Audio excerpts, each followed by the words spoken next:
Ecco l'ultima batteria di questi 100 d'orso dei ragazzi anno 2003-2004.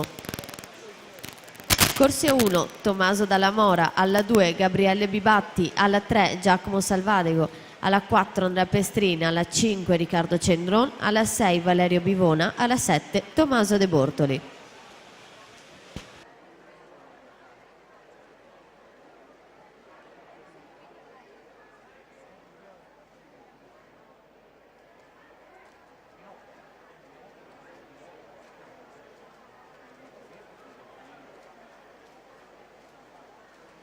In acqua con la penultima con Valerio Salzano, in corsia 4 cuffia gialla del CN Wisp Bologna.